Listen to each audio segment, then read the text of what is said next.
Hey, what's up, everyone? Coming up next on Second Chance Podcast with Jeff Roberson is Dr. Elizabeth Pritchard, and she's coming to us from Australia. She is half of the ownership in the Walt Institute, and the Walt Institute focuses on women's leadership and women's empowerment. She has just an amazing amount of infectious energy that you will hear come to life. If you're listening, if you're watching, you can just see those transformational moments that she makes when she's talking about her topics and when she's leading herself in the conversations. And make sure you listen at the end. I kind of teed her up for some questions, just being the dad of a 12-year-old little girl, that I want to make sure that. I want to make sure that I'm part of the solution and not part of the problem. So, um, let me know what you think. I appreciate it. Definitely one that if you're going to know people that you need to connect with Dr. Pritchard, and I think you should. So make sure you share this episode.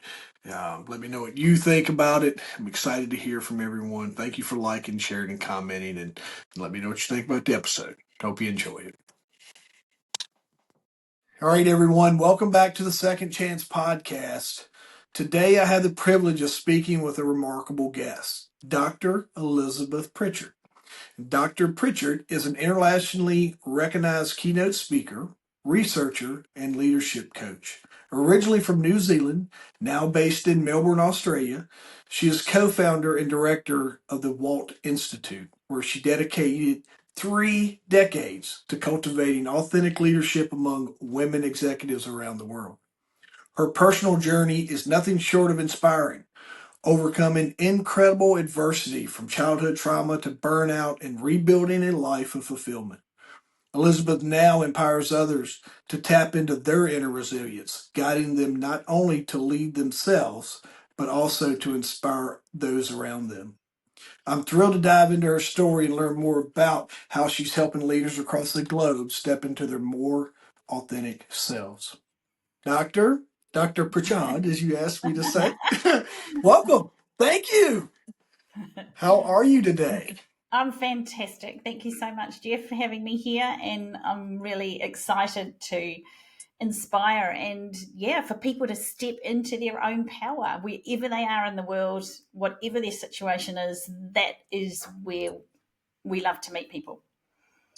I'm all about the conversation. I love just meeting you and being able just to create a conversation around a topic that you are going to absolutely blow out of the world.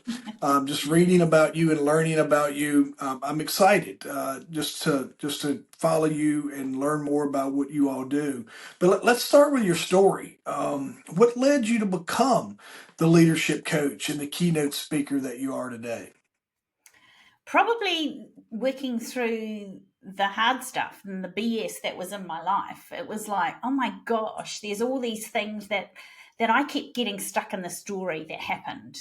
And I had childhood adversity. Yes, I had what I perceived as a lot of separation and lack of approval and lack of encouragement through my childhood years and teenage years, and a lot of times that I just felt so alone in my 20s and 30s even.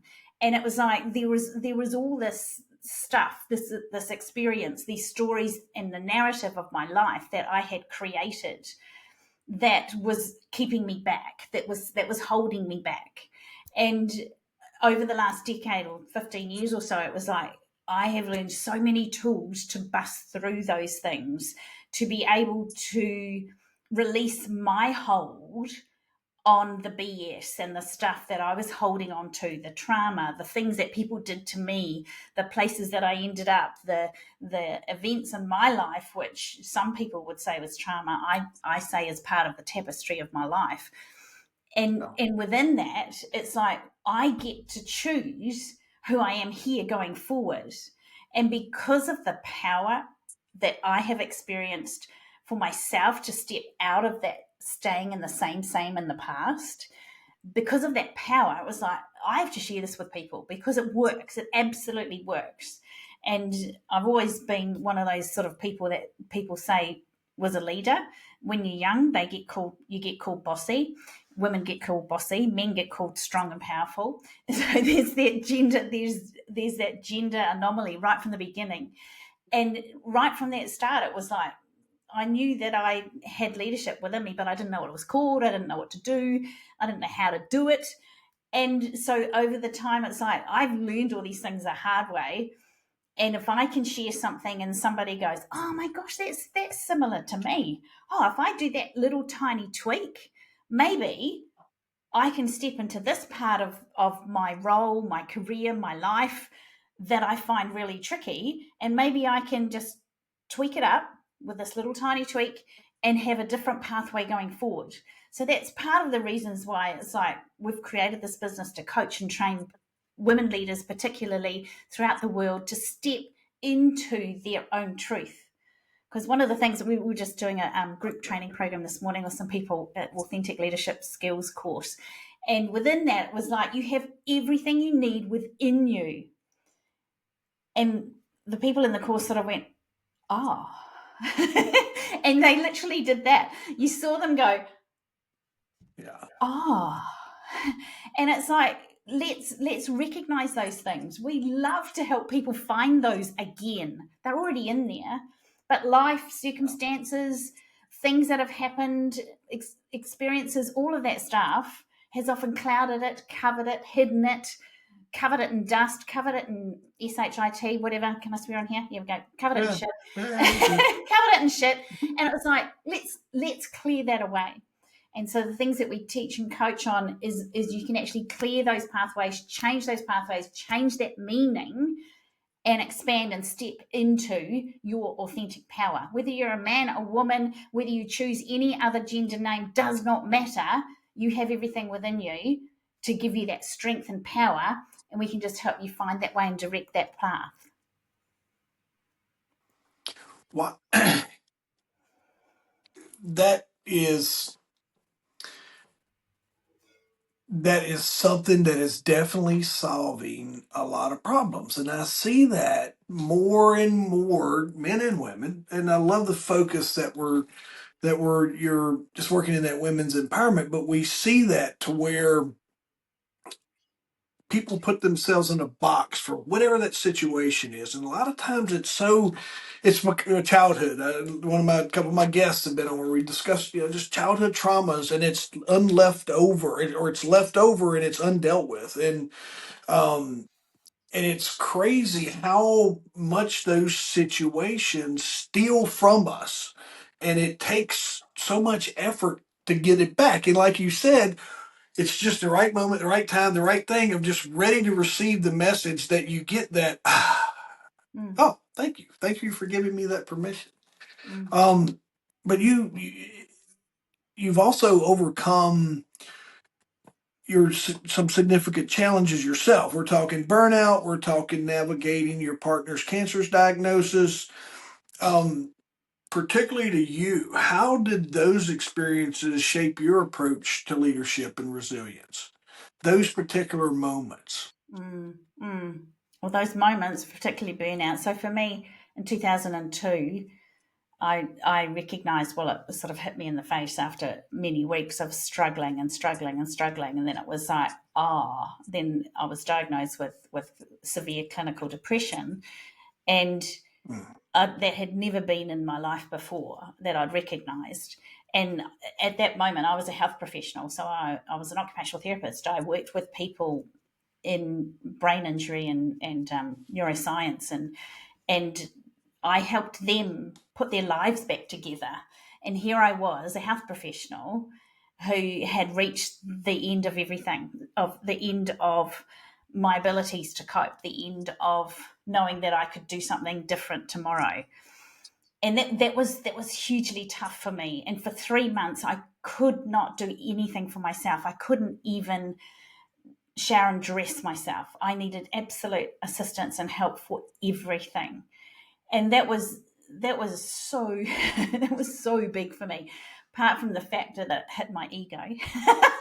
that I see now. It was like, but I'm better than that. I'm bigger than that. I'm tougher than that. I'm stronger than that. And all of that is just a Yeah. BS story. And when I was going through that time, so it wasn't just a moment for me, that was 3 months of that, and it took me about 9 years to rebuild who I am and to learn these skills and know these skills and put them in place consistently. And the way that has influenced my leadership is that I have empathy, I have vulnerability, Mm. I have honesty, I have experienced similar things. None of us experience the same things. None of us knows what the other person is going through. However, I have some inclination of what I went through, and it may or may not be similar to someone else. However, they find that it's great because I can then tap into some of the BS that was holding me back and share that. And often there's the same sort of things. It's like fear of failure, fear of succeeding because I didn't really know what that meant. And then the pressure of succeeding that I put on myself was huge. Fear of not being approved of. And the underlying one for me, fear of failure, definitely. The underlying one for me was that I wasn't good enough. Who am I? Ah. Hey, Who am Doc, I? where does that come from? Tell me this. I'm going to interrupt you because you hit something there, and I apologize for interrupting you. But where does that feeling of no self worth come from? Who put that in your head, or where did that come from? Yeah, well, we know now from neuroscience that when we're kids, we make sense of Yeah. the world because we have to make sense of the world. So we it's not right or wrong or good or bad, and it's not that that person was terrible and that person shouldn't have said this or whatever. But as a child, we take on board our experiences and we make meaning of it because we have to make meaning of our lives. And so this usually happens up until we're about 5 or 6 years old. And so often it can be like, for example, I'm the youngest of 9 in my family. And so part of that was like, oh, nobody wants to hear me. I'm just the little sister. And so that Mm. was my thought that became my belief that I'm not good enough. Things like children should be seen and not heard, the adage of Yeah. what often happened in the sort of 60s and 70s and even later than that. It was like children should be seen and not heard. Don't disrupt the adults. They're doing very important adult conversation or business. And so all of that I just internalized as, oh, I'm not good enough. What I say doesn't matter. And so for me, it came from those things. And it's not good or bad, right or wrong. It's not the parents to blame or the teachers to blame or the neighbor or the cousin or the uncle or the whatever. It just is. And until I recognized that and recognized that I could let go of it, because we just hold on to them. We just hold on to these stories. They're just stories. They're just stuff we hold on to. And when we hold on to them, we're suffering and we're actually choosing in that moment to suffer so we can release it. And I know now, this has been a journey for my life. I know I'm good enough. I don't have to do anything. I don't have to be approved of by anybody. I don't have to look a certain way. I don't have to act a certain way. I am enough. And I step into that. I kind of Yeah, I love, and there's just that affirmations that you're giving yourself, and but I interrupted you to tee you up to kind of get you to tap into that enormous reservoir of resilience that you talk about, and I just got to see that on display. And as you were bringing all that out, I saw those shifts and I saw that power. But what practices or mindset shifts helped you rebuild yourself after those times? Many things. I was thinking, which one shall I choose? So we know from science that positive thinking on its own does nothing because positive thinking is just like, I've got this, I'm good enough, I'm amazing, people love me, I can do this, whatever, blah, blah, blah, blah, blah. So they're just thoughts that stay in our heads. And if our bodies and our emotions are still like, oh, that's a load of BS, I'm still feeling really bad, or they did this to me and I'm a victim of that, and they abused me here and they said that to me there, and these people don't like me here and they're not giving me an opportunity over there. we're giving our power away to all of those other things. And we have incongruence between what our brain is thinking and what our body is feeling. So positive thinking on its own is BS. It doesn't work, because when the adversity comes, we don't have the goodies to be able to step into that, because our positive thinking goes, oh my gosh, this is really hard. And we get the stress responses. We want to run, fight, freeze, whatever that is. We get into survival mode, and our body feels that, because our chemicals in our body that are coming from our brain are in go, run, fight, freeze, whatever, because this is too big, too hard. And so within that, the things that I have learned is to connect that head and body, is to have those thoughts and train my body to believe those thoughts and know that that is who I am. And for example, like with the I am enough, I often do this thing down here, because you feel it down here. So just below your rib cage and above your belly button is where your self-belief sits. And so whenever I talk about self-belief, and it was interesting, Jeff, that you said that you could see it happen, because I do. I step into it. I feel it. It is me. Yeah. And my feet are slightly apart. There's research from Amy Cuddy about this. My feet are slightly apart. My head is up. My shoulders are back and down. And I feel it. There's a strength. There's this rod, that thing within me. So my body is feeling it and experiencing it. And so anytime I go, oh my gosh, that's big and scary, I've never done that before, I go into that mode. And I was like, I've got this. And so it's not just brain. My body is flooded with that chemical because I've taught it how to do that. I've got this. I can do this. I will find a way. And I absolutely believe that, because I've trained myself over time. It's just like going to the gym. You don't go once or twice or 6 times or for 3 months and then go, I've got this amazing body that I want. You go on a repeat basis, and it's consistency. And you didn't know how to do 25 press-ups when you started. If you do 25, 50, whatever, or bench presses, then it's like you build up to these things. And so it's a matter of practice, practice, practice. And that's what I've learned to do over the last few years, particularly, to build my resilience, to go forward, not just up and down, not just back. I don't want to go back to the same shit, different day.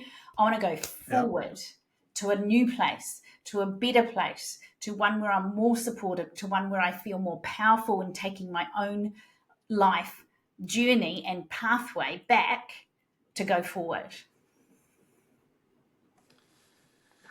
That's thank you for sharing that, because your energy and the way you approach it is infectious, and the audience is, if you're listening to this, go to YouTube or find your video and pause. Go back to this moment and watch Dr. Pritchard's. Watch her enthusiasm and watch just how she comes to life, and how she flips a switch, and when it comes on, she's the baddest person in the room, and she's the baddest person in the world, and it's really it's cool to watch. And I can I just a little about me. I own a gym, and I've worked in women's empowerment. And then many of times that I have searched and tried to get that moment out of certain clients, and some of them have it, and you can see that switch come on, and then sometimes it's like it's just a work, and like you said, it's weeks, it's days, it's months, and it's just a continuous thing of just affirmation, letting them know. But I'm just to watch you and how you bring your body, your breath, your energy levels all in to do that. That was absolutely missed that part of coaching my gym clients through Yeah, well, you just can do this empowering anywhere. themselves. Yeah, you Yeah. absolutely can do it anywhere. I actually, one of my keynote speaking is about busting through imposter syndrome and elevating your self-belief. And within that, I show you how to do exactly that. And it only takes 3 or 4 minutes to do that. And it is that whole thing of standing with your feet apart so that you're strong and courageous, and your head slightly lifted and your shoulders are back. And I always get people to put their hands here so they're strong and powerful. And this is where if you're into chakra healing, that's where your chakra is. That's your solar plexus chakra. It's where your self-belief sits and resides. And then I get people to close their eyes and breathe into that space, and breathe in and feel the warmth, and breathe in and feel the expansion and the light, and feel that little niggle it might be to start with, like a little mustard seed of faith of like, I might be able to do it. That's okay. That's a great place to start. And then you get that, and you breathe into it, and you breathe that light, you breathe that energy into it, and then you bring the affirmations into it, and then you connect head, heart, body, and you feel the self-belief. And you're absolutely right. Then you can fucking well take on the world. You can do anything because everything you need is within you. And when we believe that for ourselves, we're unstoppable. Yeah. She takes all of this energy and she puts it into a business called the Walt Institute, where you focus on cultivating authentic leadership, especially among women. How do you define authentic leadership, and why is it so important today? Yes, it's so important because we are more evolved. Humans are more evolved. We want more than just the 9 to 5 job or the 9 to 5 sort of management of this is the structure, tick it off, 6 of these, 5 of those KPIs. Yep, I've done it. Where's my bonus? We're more evolved as humans. We want more. We want fulfillment. We want satisfaction. We want meaning beyond ourselves with our lives and what we are living and who we are being. And so authentic leadership, there's 4 components, very briefly. Self-awareness. So this is absolutely being aware of who I am being. What are my thoughts? What are my reactions? Are they congruent? Because we often have leaders who go, yep, I'm one of these leaders and I always do this and I always do that and I'm always there for my team. However, if you talk to the team, they go, well, that person's never there and I can never talk to them. And if I am, they're always on their computer or on their phone and doing something else and they're never fully present and whatever it is. And so recognizing that self-awareness, how am I here today? And then the next second bit is self-regulation. That is, can I dial up and dial down who I'm being in this moment? So I'm not different people or different things in different situations. If I'm on a sports team, if I'm in a community group, if I'm with my family, if I'm with an organization, if I'm with a corporate, if I'm with a one-on-one, I'm the same person. I dial things up and down in that moment because I have that ability to have self-regulation. And I have that emotional range within myself because I'm okay with emotions. I'm okay with being vulnerable when I choose to be. I'm okay with showing the real me. And I can be a real hard, tough person. I was going to swear really bad. A hard, tough person when I want to be. And so I'm able to dial things up and down when I need to. The third part of authentic leadership is psychological capital. Now, this involves hope, efficacy, self-belief, beyond self-belief, but it starts with self-belief, resilience, bouncing forward, not just bouncing back, and optimism. Now, hope and optimism is that I know it's going to work out in the future because I'm going to find a way. I'm going to find people around me to support. I'm going to work it out. I'm going to be creative. I'm going to be innovative. I'm going to find a way to make it work. And I know that somehow, somewhere, it's going to work out. Now, I might not know how it's going to work out exactly because life happens. And I might not know how I'm going to get from here to there, but I have this deep-seated belief and understanding and knowledge and absolute conviction that it will work out because I'm creating it along the way. And then the fourth part is agency. Take action. Action despite whatever's coming up. Today in one of our groups, I was talking with some people and we have some home play that we do each week between sessions so that you embed and you take action straight away. And the person hadn't completed their home play. And it was like, I said, so what's that about? What have you learned about yourself? And she goes, oh, I learned that I put things off because I don't know if I'm doing it right. And I was like, where else does that happen in your life? And how is that holding you back? So it's not about whether or not they did their home play. It was like, it's not a tick in the box or a cross or a gold star like we had at school. It's about what can you learn about yourself. It was like, I'm thinking that I have to do it right, so therefore I don't do it, so therefore I self-sabotage. And recognizing that was like huge for her. And so we can recognize these things by taking action, taking action, taking action. Don't wait around for them to say go. Don't wait around for external things to be perfect, because the weather's never perfect, situation's never perfect. It's like, in this moment, in this stage, I've committed to this, go.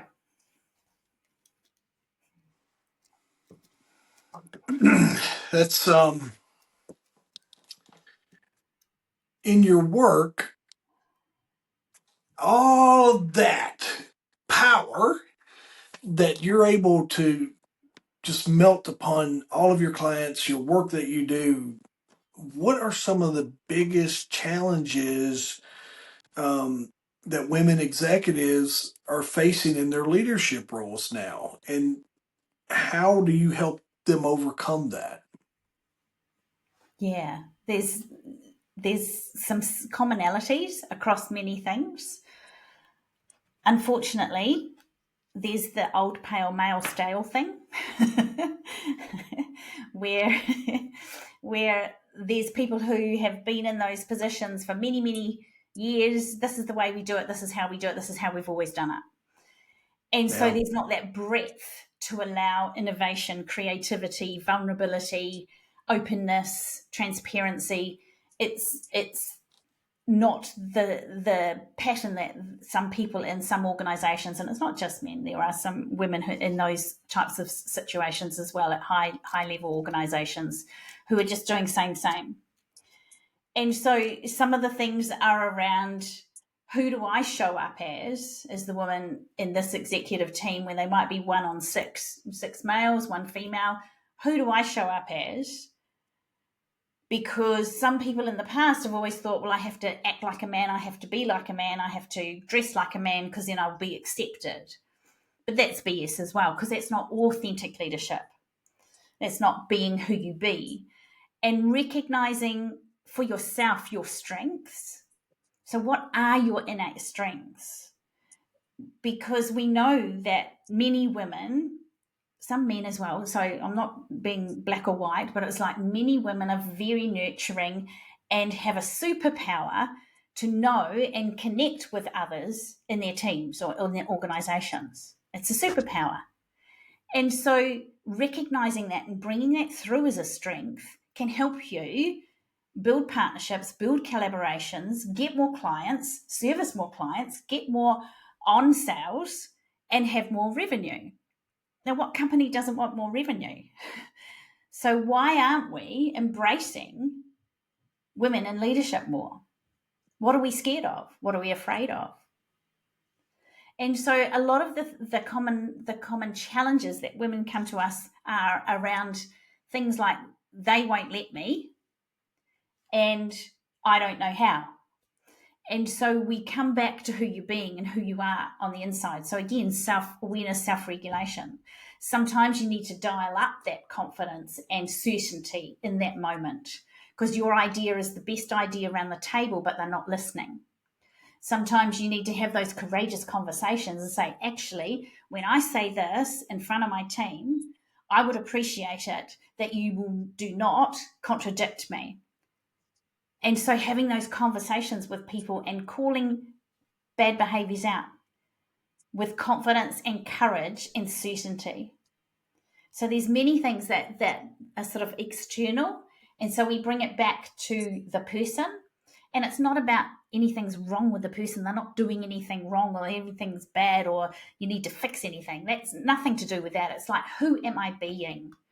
How aware am I? How do I regulate? How do I dial up and dial down? What is my emotional range within that? Because at times we need to get angry about injustice, get angry about if the team's imploding because of some poor behaviors. What do we do? How do we call that out? Because if we keep on going and go, but I want everybody to like me, then part of what our role is as coaches and trainers is to go, where does that come from? It's just a pattern. Is it serving you? Let's change it going forward. Does that is that kind of the neuroscience component that you talk about, or kind of read? I read a little bit about that with you, but is that what role does neuroscience, or how is that what we're talking about now? Kind Yes. of explain that to me, and then what role that plays in your coaching. Yes, absolutely. Because we have pathways in our brain. So the work of Dr. Joe Dispenza and Gary Braden and other amazing researchers have identified the whole thing of thought, belief loops, and then creates action. So we have these pathways in our brain, and we have these neurons, so our little message things that tell our body what to do, and tells our chemical receptors to release certain things like dopamine or endorphin or cortisol or adrenaline. So we either go into stress and survival mode, or we go into happiness and fulfillment and pleasure modes.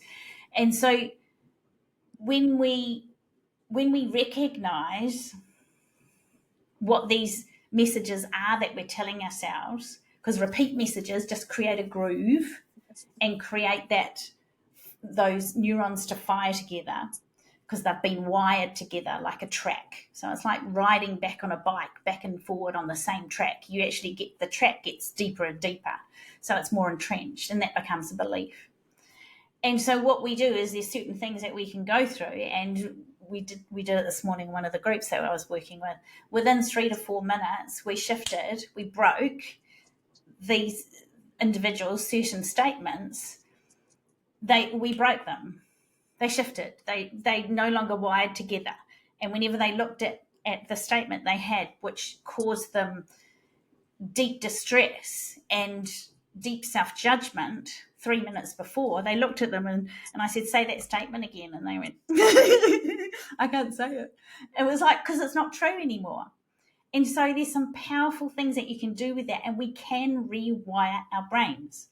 Neuroplasticity, we know this. I know this from as an occupational therapist working with people after stroke or brain injury after an accident.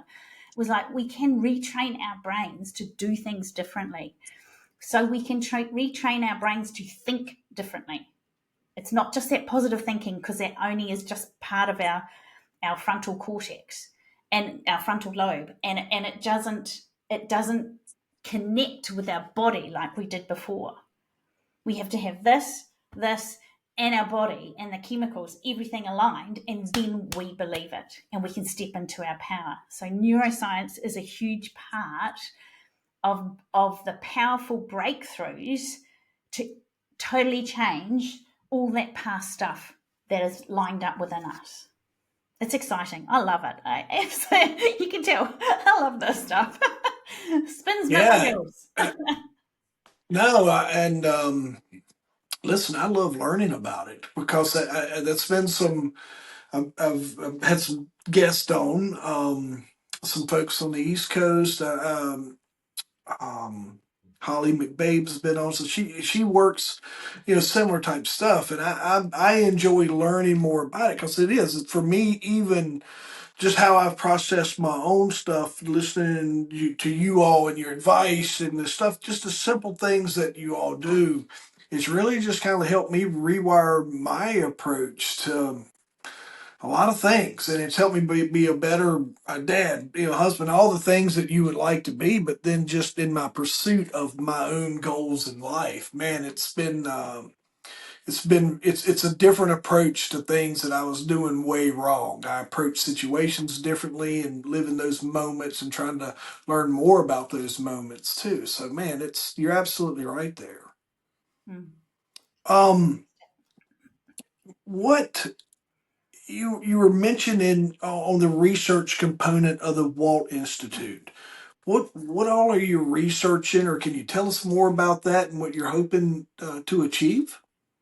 Absolutely. So what we're aiming to do, and this is sort of the new part of our organisation, is well, I'm a researcher. I've been in research for the last 13 years or so. That's where I got my doctorate in a university, and sort of very much so am excited about what we can create and learn from different things in a systematic way so we can pass that on. And so part of what I want to do is create a broader focus on showing the things that we do actually work.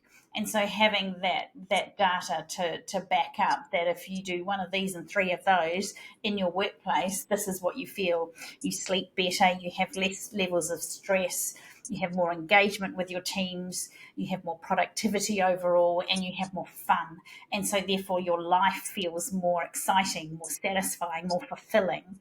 And so I want to show that authentic leadership is totally the way to go with how we're going forward.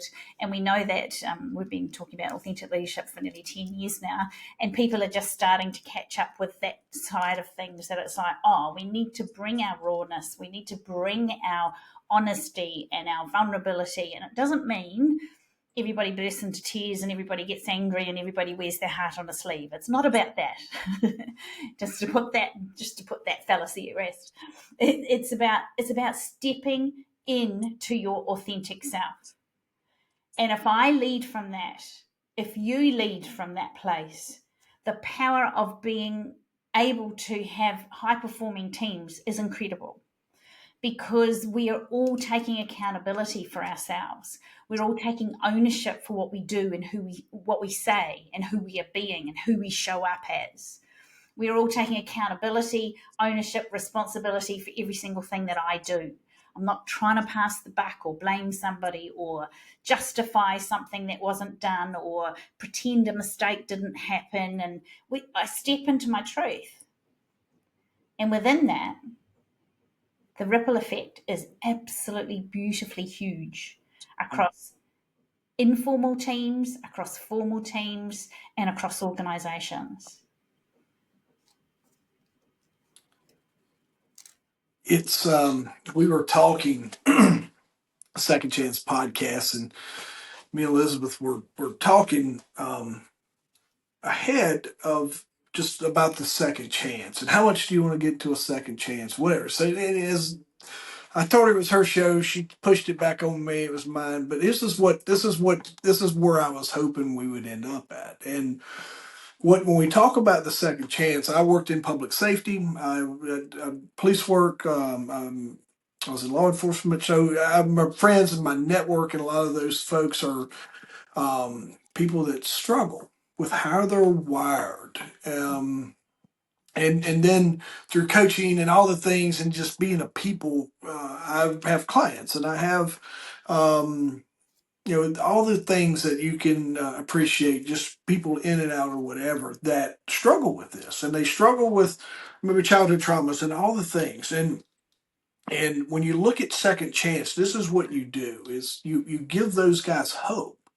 And the ladies and guys, very broad here when I say guys, but you give those folks hope that they can find that second chance. And as we kind of wind up here, for those listening who may be facing their own second chance moment, what's one piece of advice you give them as they rebuild and find their own resilience? I love this. Fantastic. I think the first thing, and I've been learning this much more so even just in the last 5 years, is we give ourselves a second chance first. Yeah. Because what happens is we go, they need to do this, this happened to me when I was young. And I can jump on that bandwagon too. I was sexually abused as a child, which is true. And it was like, and this happened and that happened, and I didn't get this and I didn't get that, and this was the type of family I grew up in, and I didn't get these opportunities, and I only got that, and I didn't get this, and that life's not fair. And I can jump into that. And we can all do that to some degree. And when I come to this space of like, all of that is the past. That's why I'm pointing behind me. All of that is the past. I'm not negating that it happened. I'm not excusing perpetrators when they abuse or do things like that. I'm not excusing anybody else. It's not about them. It's about me. What am I doing for myself? What am I doing first? Am I judging myself? Am I blaming myself? Am I shaming myself? Or am I prepared to take that step, literally take that step into self love and acceptance of where I am so that I can absolutely give myself a second chance first? Because if we aren't doing that, then we're pointing our fingers at everybody else and saying it's their fault, they're to blame, they're to blame. So we need to come back to us. Come back here. Do I love and accept myself first? Am I giving myself a second chance?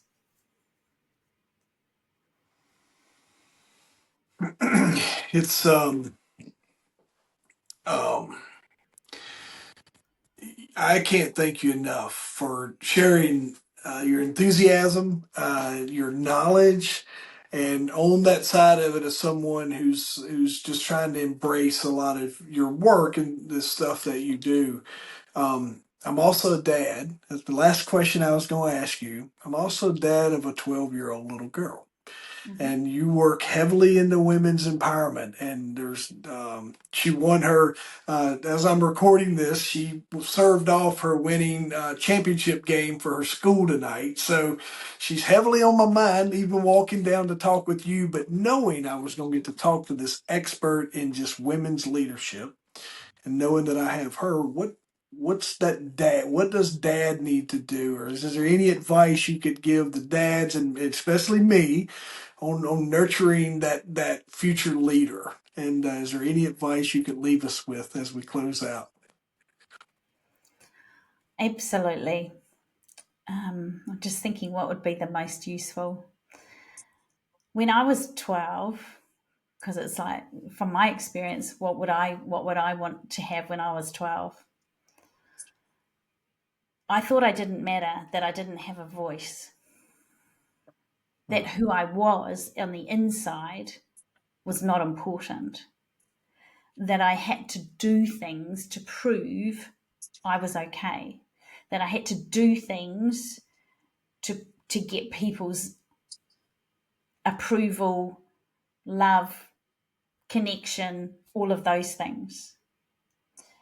And so I think one of the biggest things you can do is to reinforce, praise, have fun with that whole thing of what whoever you are as a person, you're amazing, and find those innate strengths for each of your people, particularly your daughter as well. It's like it's not the thing she does. So it's not that, wow, you did a great speech at school today. It was like, wow, you played that awesomely and you caught that ball amazingly. It's not those things. Those things as well, but it's our innate strengths. Who are you being on the inside? I can connect with someone like that and we can have deep and meaningful standing in a line waiting for coffee. That's one of my innate strengths. I'm a rapport builder. I love finding out new things and going in new places. I'm an adventurer. I have incredible empathy for people who are going through tough times. I'm empathic. I have amazing ability to love and respect people that other people think are unlovable. All of these things are part of my innate strengths. And when we delve into things, particularly with your daughters as well, and sons, but particularly with daughters, it's like they don't see that. They just see that they have to do this, this, and this to get there.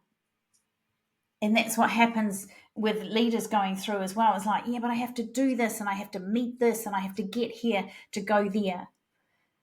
Come back to you have everything you need within you. And you can teach your daughters that as well.